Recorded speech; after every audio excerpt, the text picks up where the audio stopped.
মাহে রমজান বছরের বাকি 11 মাস অপেক্ষা অধিক মর্যাদাশীল ও বরকতপূর্ণ। আল্লাহ তাআলা কোরআনে কারীমের মধ্যে ইরশাদ করেন, রমজান মাসেই হলো সে মাস যাতে কোরআন নাজিল করা হয়েছে, যা মানুষের জন্য হিদায়াত। সূরা বাকারা 185 নং আয়াত। হাদিস শরীফের মধ্যে এসেছে, যখন রমজান মাসের আগমন হয় তখন জান্নাতের দরজাসমূহ খুলে দেওয়া হয় এবং জাহান্নামের দরজাগুলো বন্ধ করে দেওয়া হয়, আর শয়তানদেরকে শৃঙ্খলাবদ্ধ করা হয়। সহিহ বুখারী হাদিস নং 1899। অন্য হাদিসে এসেছে, আল্লাহ তাআলা প্রত্যহ ইফতারের সময় অসংখ্য ব্যক্তিকে জাহান্নাম থেকে মুক্তি দিয়ে থাকেন। মুসনাদে আহমদ হাদিস নং 21698। তাই এ মাস হচ্ছে হেদায়েত লাভের মাস, আল্লাহ তাআলার রহমত লাভের মাস এবং জাহান্নাম থেকে নাজাত হাসিলের মাস। সুতরাং বেশি বেশি ইবাদতের মাধ্যমে আল্লাহ তাআলার নৈকট্য অর্জনের চেষ্টা করা এবং তওবা ও ইস্তেগফারের মাধ্যমে মুক্তির সনদ লাভে সচেষ্ট হওয়া কর্তব্য। এ মাসের রোজাকে আল্লাহ তাআলা ফরজ করেছেন, তাই প্রত্যেক সুস্থ ও বালিগ মুসলিম নরনারীর জন্য রোজা রাখা অপরিহার্য।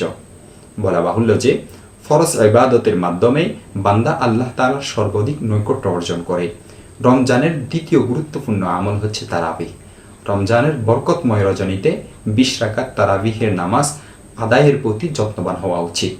রমজান মাস হচ্ছে কোরআন নাজিলের মাস, তাই কোরআনে মাজিদের শ্রবণের জন্য এবং এই পুণ্যময় রজনীতে আল্লাহ তাআলার সান্নিধ্যে দণ্ডমান হওয়ার জন্য তারাবির নামাজের প্রতি গুরুত্ব দেওয়া একটি কর্তব্য। অন্য সময়েও ব্যক্তিগতভাবে অধিক পরিমাণে কোরআনে মাজিদ তেলাওয়াত করা উচিত। আরেকটি গুরুত্বপূর্ণ বিষয় হচ্ছে তাহাজ্জুদের নামাজ। এই মাসে যেহেতু সাহরি খাওয়ার জন্য সুবে সাদিকের পূর্বে সবাইকে উঠতে হয়, তাই এই সুযোগে তাহাজ্জুদের ইহতেমাম করা সহজ।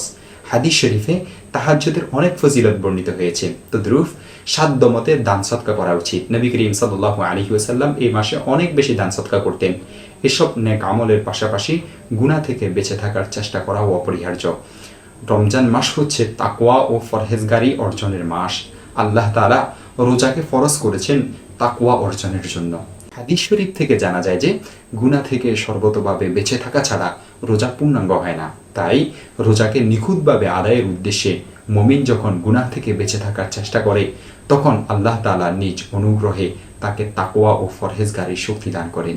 এজন্য সকল গুনাহ থেকে, বিশেষ করে গীবত থেকে, শিকায়াত থেকে, কুদৃষ্টি, কুচিন্তা, হারাম ফানাহাত ইত্যাদি থেকে বেঁচে থাকা প্রত্যেক মুসলিমের একান্ত এবং প্রত্যেক মুসলিমের জন্য এটি অপরিহার্য কর্তব্য।